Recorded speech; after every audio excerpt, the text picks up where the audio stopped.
afternoon, dear viewers. It's exactly 3 p.m. Cairo local time. You're tuned in tonight to be International, Egypt's voice to the whole world. Now it's time for the English News Bulletin coming to you out of Nile TV International, also Channel 2. And we always start with the headlines. Foreign Minister Abdel-Ati tackles regional and international files with counterparts of Portugal, Uganda and Mozambique via phone. Egypt rejects irresponsible statements issued by Israel against Saudi Arabia.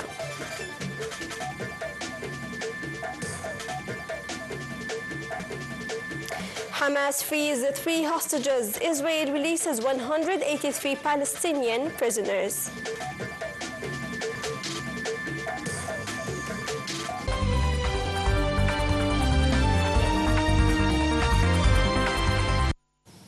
Welcome back. The news in full.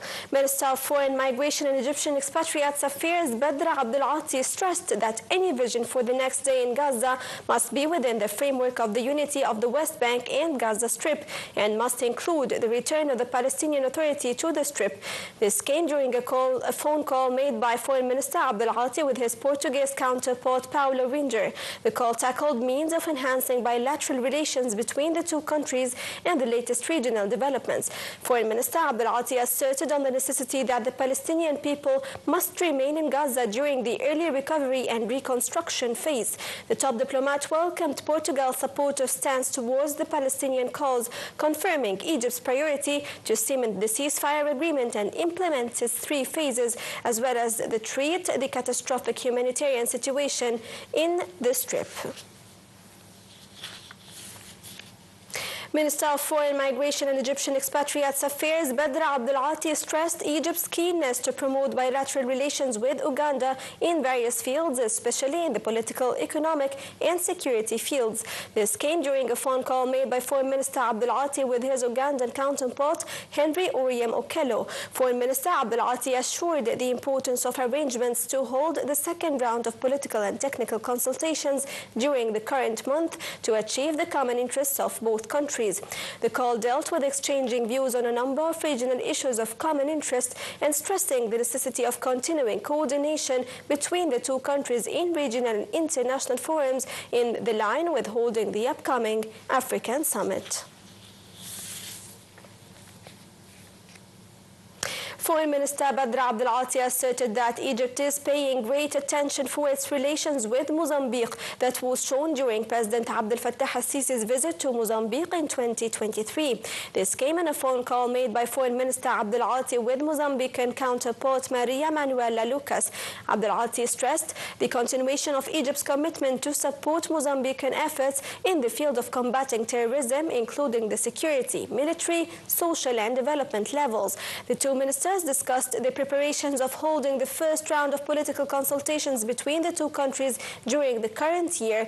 Both top diplomats also tackled a number of issues of mutual concern. On top of them, the preparations to hold the next African Union Summit and files regarding boosting the work of the Union and institutional reform.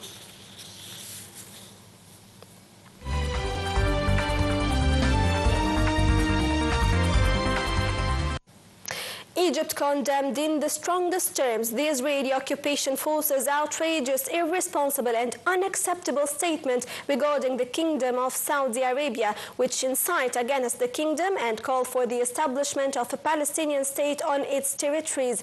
Egypt asserted that these proposals violate the Saudi sovereignty and constitute a violation of international law and the United Nations Charter. In the statement, Egypt expressed its complete rejection of what it described as reckless remarks that undermine the security and sovereignty of the United Kingdom and affirmed its full solidarity with Saudi Arabia and called upon the international community to condemn them.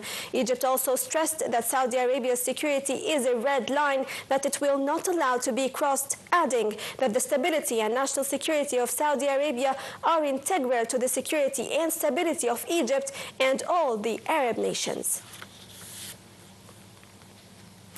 Head of Palestinian NGOs network Amgad al-Shawa stressed that Egypt has a main role in protecting the Palestinian cause and preventing all the attempts of its liquidation.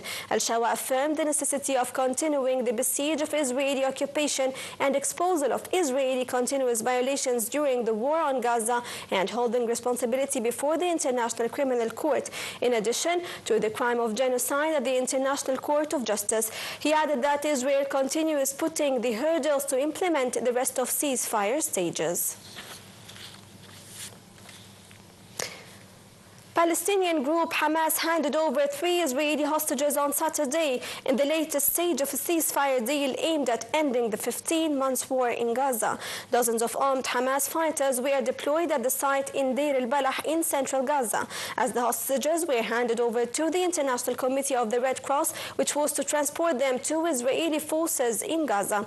In exchange, Israel released 183 Palestinian prisoners, some convicted of involvement in attacks that killed dozens of people, and including 18 serving life sentences and 111 detained in Gaza during the war. Despite hiccups, a 42-day ceasefire and hostage for prisoner exchange worked out with U.S. backing and mediation by Egypt and Qatar has held up since it took effect nearly 3 weeks ago.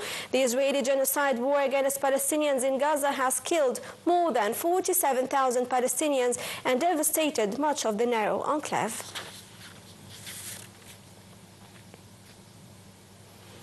The United States announced the approval of the sale of more than $7.4 billion in bombs, missiles, and related equipment to Israel, which has used American-made weapons to devastating effect during the war in Gaza. The State Department has signed off on the sale of $6.75 billion in bombs, guidance kits, and fuses, in addition to $660 million in Hellfire missiles, according to the U.S. Defense Security Cooperation Agency. While the State Department has approved the sale of the bombs and missiles, the transactions still need to be approved by Congress, which is unlikely to block the provision of the weapons to Washington's closest ally in the Middle East. The White House said U.S. President Donald Trump signed an executive order to cut financial assistance to South Africa, citing disapproval of the African nation's land policy and of its genocide case at the International Court of Justice against Washington's ally, Israel. The White House said Washington will also formulate a plan to resettle South African farmers and their families as refugees. It said U.S. officials will take steps to prioritize humanitarian relief, including admission and resettlement, through the United States Refugee Admissions Program for Afrikaners in South Africa, who are mostly white descendants of early Dutch and French settlers. The White House cited that case as an example of South Africa taking positions against Washington and its allies. U.S. Deputy Middle East Envoy Morgan Ortagus said after meeting Lebanese President Aoun in Lebanon that the United States has set a red line that Hezbollah group should not be a member of Lebanon's next government after its military defeat by Israeli occupation last year. Ortagus is the first senior U.S. official to visit Lebanon since U.S. President Donald Trump took office and since Joseph Aoun was elected president in Lebanon. Her visit comes amid a stalled cabinet formation process in Lebanon, where government posts are apportioned on sectarian lines. Ortagus is expected to meet Lebanese Prime Minister-designate Nawaf Salam, Lebanon's Parliament Speaker Nabih Berri, who also heads Amal, and make a trip to southern Lebanon with the Lebanese army.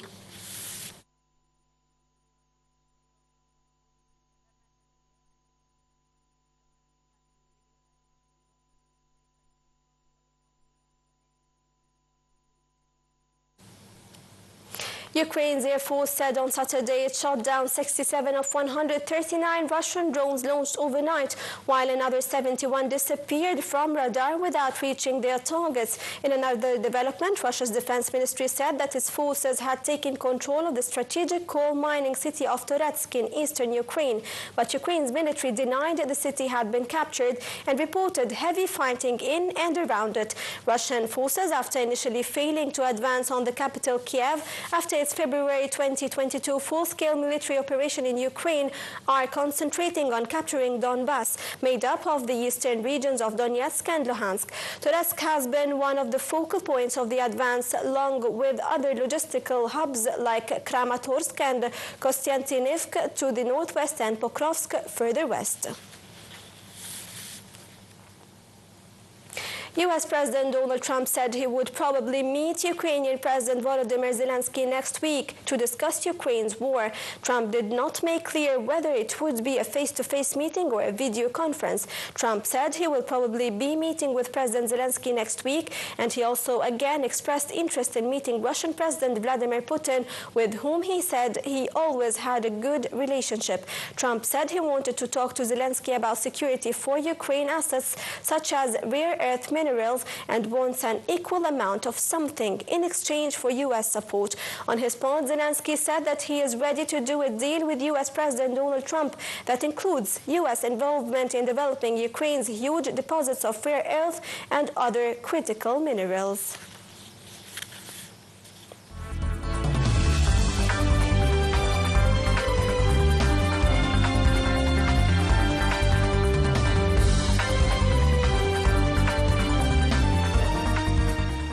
Moving to the world of business and finance, as Prime Minister Mustafa Madbouli inspected on Saturday Egypt's giant Zohr gas field in the eastern Mediterranean after the arrival of drill ship Saipem 10,000 to begin work at the gas field. During the inspection, the Prime Minister said the well's output is expected to be back to normal before mid-2025, thus reducing Egypt's important bill. In a statement, the Ministry of Petroleum and Mineral Resources has said that the drill ship Saipem 10,000 will begin a drilling campaign using modern technologies. The ministry said that this fell within the framework of efforts to resume plans of developing the gas field under an agreement between the ministry and the Italian company Eni. Under the plan, new wells are scheduled to be drilled within the coming first 3 months of 2025. U.S. employers added just 143 jobs last month, but the unemployment rate fell to 4% to start 2025. The first monthly jobs report of Donald Trump's second presidency points to a solid but unspectacular labor market. January job creation dipped from the 261,000 added in November and 307,000 in December.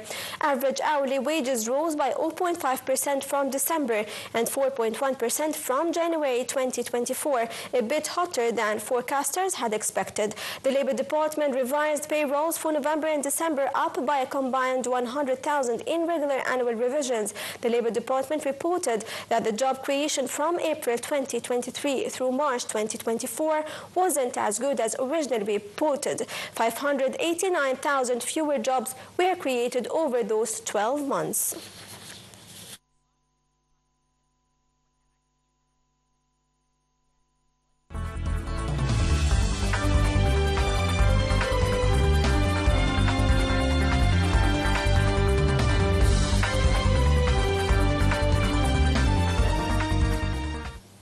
Moving to the exciting world of sports, as Egyptian Premier League 12 round resumes on Saturday with 2 matches.